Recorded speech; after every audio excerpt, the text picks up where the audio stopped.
Hello সবাইকে, Tanuj YouTube চ্যানেলে আপনাদের সকলকে স্বাগত। আজ আমি মজাদার আরেকটা রেসিপি নিয়ে এসেছি। এটা একটা cake recipe, chocolate cake recipe কী করে বাড়িতে বানাবেন এবং সেটা একটুখানি গার্নিশিং করে কী করে বার্থডে কেক বানাবেন সেই রেসিপিটাই আমি দিয়ে দিচ্ছি। এটা একটা ওরিও কেক রেসিপি। আমি ফার্স্টে দেখুন এরকম ওরিওর 10 টাকা দামের প্যাকেটগুলো নিয়েছি। আমি এখানে 10 প্যাকেট নিয়েছি ওরিও বিস্কুটের। তো এই বিস্কিটগুলোকে আমি প্যাকেট থেকে খুলে সমস্ত বিস্কিটগুলোকে আমি একটা প্লেটের মধ্যে অ্যারেঞ্জ করে নিচ্ছি সুন্দরভাবে। এইবার আপনারা চাইলে একটু বড় মিক্সির জারে একবারে দুধ দিয়ে পেস্ট করে নিতে পারেন, বা এরকম আমি যেভাবে করছি এরকমভাবে ভালো করে স্মুথ গুঁড়ো করে নিয়ে তারপরও পেস্ট তৈরি করতে পারেন। তো আমি ফার্স্টে গুঁড়ো তৈরি করে নিচ্ছি। এইভাবেও ভালো হয়, ওইভাবেও ভালো হয়, যেভাবে ইচ্ছা করতে পারেন, কোনো অসুবিধা নেই। তো আমার অনেকটা কেক, মানে অনেকটা বড় কেক করতে হবে আমার বান্ধবীর বার্থডে, সেই জন্য আমি এরকম অনেকগুলো বিস্কিট নিয়েছি, নিয়ে গুঁড়ো করে তারপরে আমি ভালো করে ব্যাটারটাকে সুন্দর হালকা হাতে দুধ দিয়ে মিশিয়ে ব্যাটারটা মানে যেরকম কেকের ব্যাটার হয় আর কি, না খুব বেশি ঠিক না খুব পাতলা, এরকম একটা সেমি কনসিস্টেন্সিতে আমি করে নিচ্ছি। এবার আমি যেরকম আমরা হয় না কেকের নিচে যেটা হয় বাটার পেপারটা লাগানো, তো বাটার পেপার আমরা অনেক সময় বুঝি না যে কিভাবে সাইজ করে কাটবো, তো সেটাই আমি দেখিয়ে দেবো। ফার্স্টে এরকম একটা পেপার নিয়ে, যারা জানেন না ঠিক তাদের জন্যই এটা, আমরা চারিপাশে একটা পেন দিয়ে সুন্দর করে দাগ দিয়ে নেব, বা যে কোনো জিনিস দিয়ে আপনারা সুন্দর করে দাগ দিয়ে নেবেন।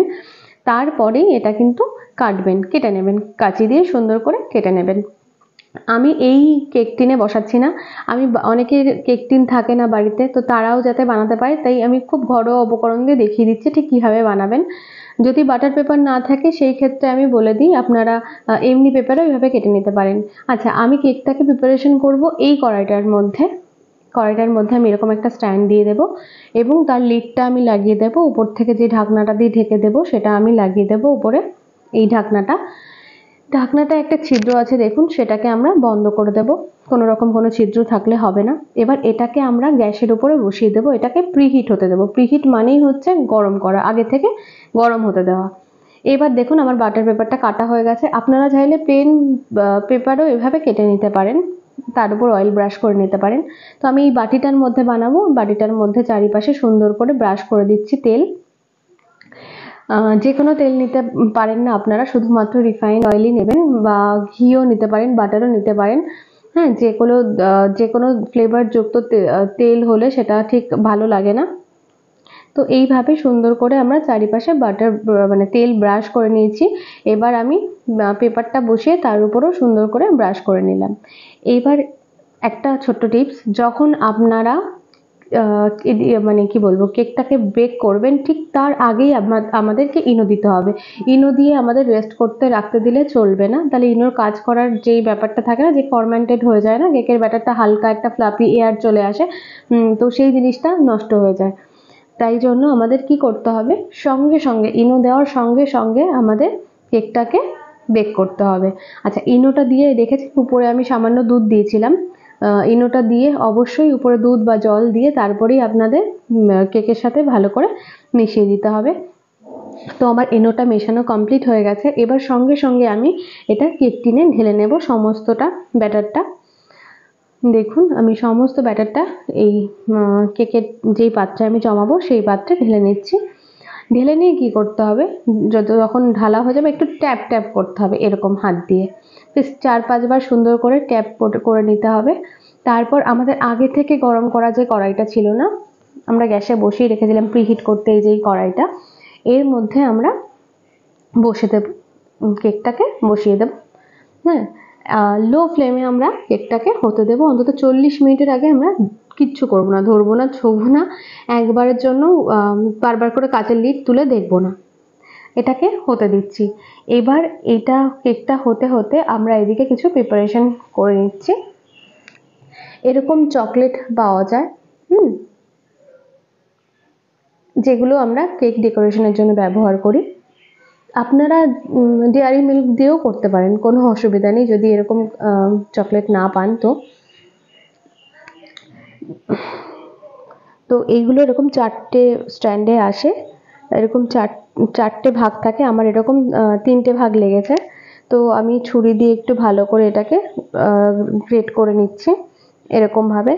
এবার এর মধ্যে আমি মিলিয়ে দিচ্ছি ক্রিম, এটা কোনো হুইপ ক্রিম না, এটা প্লেন আমুলের যে ফ্রেশ ক্রিম হয় না, সেই ফ্রেশ ক্রিম দিয়ে দিচ্ছি। দিয়ে একটুখানি ভালো করে নেড়ে নেব। এটা সব থেকে ভালো হয় যদি ক্রিমটা আর চকলেটটা দিয়ে আপনারা কড়াইতে দিয়ে ফুটিয়ে নেন তো খুব ভালো হয়। এছাড়া মাইক্রো ওভেনে দিয়েও আমি কি করবেন, যদি মাইক্রো ওভেনে দেন তো 30 সেকেন্ড করে দেবেন। আমি 30 সেকেন্ড মাইক্রো ওভেনে দিয়েছি, আবার ভালো করে চালিয়ে নিয়েছি, আবার 30 সেকেন্ড দিয়েছি, আবার ভালো করে চালিয়ে নিয়েছি। উইক্স দিয়ে ভালো করে চালিয়ে নিয়ে আমি এটাকে মেল্ট করেছি। এবার আমি দেবো এর মধ্যে সামান্য বাটার। আমি একটুখানি বাটার দেখুন কেটে নিলাম। এই বাটারটাকে আমি এটাকে গানাশ বলে, এই গানাশের মধ্যে দিয়ে দেব, চকলেট গানাশের মধ্যে দিয়ে একটু ভালো করে আবারও মিশিয়ে নেব চারিপাশটা, যাতে সুন্দর করে মানে ক্রিমের গরমে আর চকলেটের গরমে যাতে বাটারটাও মেল্ট হয়ে যায়। ভালো করে মিশিয়ে নিলেই আমার এই চকলেট গানাশ রেডি হয়ে যাবে, যেটা আমি কিনা কেকের উপরে দেব, কেক ডেকোরেশনেও দেব। যে কেকের ক্রিমটা হয় না সেই হিসাবেও এটাকেই ইউজ করব, এই গানাশটাকে। এবার এটা খুব গরম ওয়েদার, বাইরে রাখলেই আমার রান্নাঘরটাও বেশ গরম হয়ে যাবে। আমি ফ্রিজে সেট হতে দেবো, অন্তত 2 ঘন্টার মতো সেট করতে দিতে হবে। আচ্ছা, এদিকে আমি কেকটা চেক করে নিচ্ছি। দেখুন এতটা ফুলে গেছে যে আমার কেকের উপরে লেগে গেছে, যে কড়াইয়ের উপরের লিডটাতেও লেগে গেছে, তাতে অসুবিধা নেই। আমি দেখে নিচ্ছি একটা টুথপিক দিয়ে যে ক্লিন আসছে কিনা। অবশ্যই ক্লিন আসেনি, তাই জন্য আমি আর একটুখানি বসিয়ে রাখবো, আরও 10 মিনিট মতো। তো 10 মিনিট পর আমি এটাকে বের করে নিয়ে এসেছি। দেখুন আমার কেকটা ভালো মতো হয়ে গেছে। এবার এটাকে আমরা একটু ঠান্ডা করি, তারপরে এটাকে বের করে নেব কেকটাকে। আসানিতে কেকটা আমার সুন্দরভাবে বেরিয়ে গেছে, আপনাদেরও হয়ে যাবে এরকমই সেম কেক। আমি দেখাচ্ছি একটু, কত সুন্দর দেখুন, একদম সফট আর ফাঁপা একটা সুন্দর কেক হয়েছে। বেকটা কত ভালো হয়েছে, স্পঞ্জি একটা দেখুন কেক তৈরি হয়েছে। এটা খেতে অসাধারণ ছিল, আপনারা বাড়িতে করে দেখবেন আমার মতো করে এবং আমাকে জানাবেন অবশ্যই যে কেমন লাগলো কেকটা। আর এইরকম ছুরি দিয়েও আপনারা কেটে নিতে পারেন, বা আমি দেখাচ্ছি সহজ পদ্ধতি যারা নতুন তাদের জন্য কীভাবে কাটবেন। এরকম একটা কেকের পাশে একটা থালার মধ্যে এরকম একটা বাটি, আমি এরকম একটা জিনিস বসিয়ে নিয়েছি একটু উঁচু ধরনের। আপনারা চাইলে একটা বাটিও বসিয়ে নিতে পারেন, যে কেকের অর্ধেক হয়ে যাবে, তাতে সমান মাপে কেকটা আপনারা কাটতে পারেন। তারপরে আমার কাছে ছোটো টুথপিক ছিল না, তাই আমি বড় টুথপিকে ঢুকিয়ে কেটে নেব। এরকম চারিপাশে একই মাপে আপনারা এরকম বসিয়ে চারিপাশে নেবেন। এবার দেখুন সুতোটাকে আমরা কি করছি, ওই টুথপিকগুলোর ওই কাঠিগুলোর উপর দিয়ে নিচ্ছি, একদম উপর দিয়ে নিয়ে সব যাতে সমানভাবে কেটে আসে। এবার একটুখানি টেনে, জোরে পেঁচিয়ে টেনে নেব, একটু জোর করে টেনে নেব, ব্যাস। আমি দেখিয়ে দিচ্ছি, দেখুন দুভাগে একদম সমান ভাগে ভাগ হয়ে গেল। যাদের কাটতে অসুবিধা হয় কেক, তারা এইভাবে যদি 3 পিস চান করতে তো 3 পিসও করতে পারেন, যদি 2 পিস চান করতে তাহলে 2 পিসও করতে পারেন। এইভাবে আপনারা কেটে নেবেন। এই উপরের এবড়ো খেবড়ো অংশটা চাইলে ছুরি দিয়ে যদি কেটে নিতে পারেন তো নেবেন, যদি না নিতে পারেন এরকম উল্টেও করে নিতে পারেন, কোনো অসুবিধা নেই। সবভাবেই রেডি হয়ে যাবে। এবার আমি এগুলো আপনাদের বোঝার জন্যই বলে দিচ্ছি, যাদের কোনো এক্সপিরিয়েন্স নেই কেক বানানোর, এরকম উপর নিচে দিয়েও করতে পারেন, তারা যাতে সহজে করতে পারেন। আচ্ছা, কেক আমরা সবসময় দেখি না টার্ন টেবিলের উপরে নিয়ে করে, তো যদি টেবিল আমাদের যেহেতু ঘরে থাকে না, সেহেতু আমরা বাড়িতে কীভাবে বানিয়ে নেবো, এরকম নিচে একটা গামলা মতো দেবো, তার উপরে আমরা এরকম একটা থালা, স্টিলের থালা মতো ইউজ করেছি। দেখুন এটা কি সুন্দর সহজে ঘুরে যাচ্ছে। এর উপরে নিয়েই আমরা কেকটাকে সুন্দর করে ঘুরিয়ে ডেকোরেশন করতেই পারি। ঘরে থাকা জিনিস জোগাড় করে আমরা এইভাবে একটা সুন্দর কেক অবশ্যই বানিয়ে নিতে পারি। আচ্ছা, এটা সেট হয়ে গেছে ক্রিমটা, দেখুন আমি ফ্রিজে রেখেছিলাম, ওই ক্রিমটাই আমার এই থালার উপর দিয়ে নিয়ে তার উপর আমি কেকটা দেবো। বা যদি আপনারা চান কেক একবারে সুন্দর করে কেকের যেই বোর্ডগুলো হয় ওগুলোও কিনতে পাওয়া যায়, ওর উপর যদি সাজাতে চান ওর উপরেও ক্রিম লাগিয়ে তারপরে করতে হবে। আচ্ছা, আমি একটু চিনি আর একটু জল দিয়ে ভালো করে একটা সিরাপ বানিয়ে নিলাম।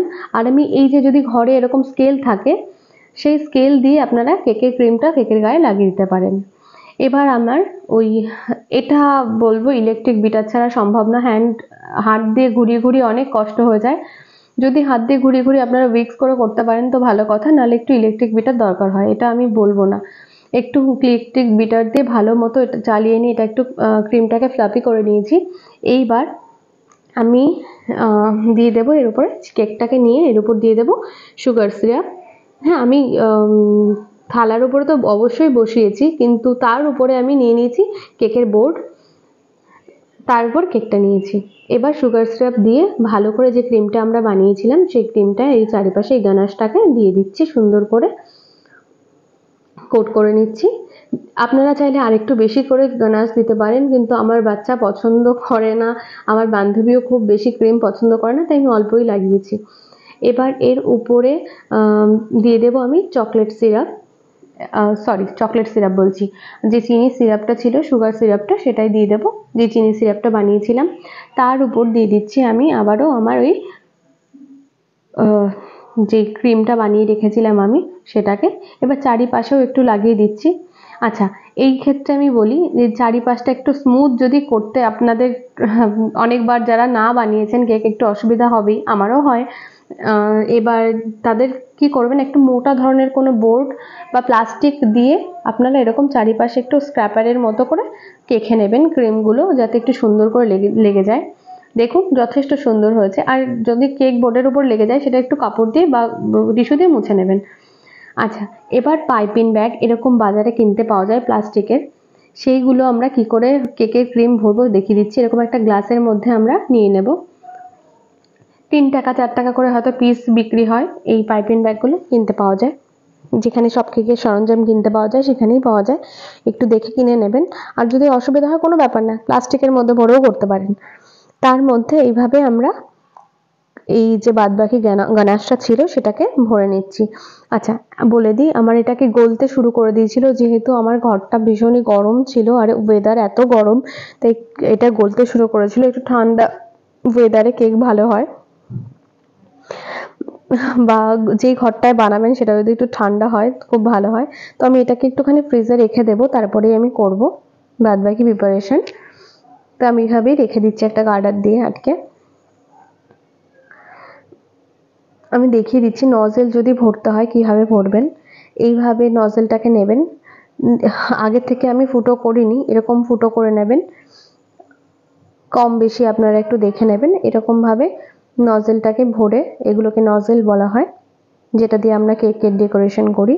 তারপর এরকম করে নেবেন, তার মধ্যে এবার ক্রিমটাকে ভরে নিতে পারেন, তাহলে সুন্দরভাবে আপনারা ডেকোরেশন করতে পারেন। আচ্ছা, আমি একটু ফ্রিজে রেখে কেকটাকে বের করে নিয়ে এসেছিলাম। উপর দিয়ে একটুখানি চকলেট দিয়েই আমি এরকম ইজিভাবে গার্নিশিং দেখিয়ে দিচ্ছি। চকলেট একটুখানি একটা গ্রেটারের সাহায্যে গ্রেট করে নেবেন, তাহলে একটু সুন্দর লাগে দেখতে।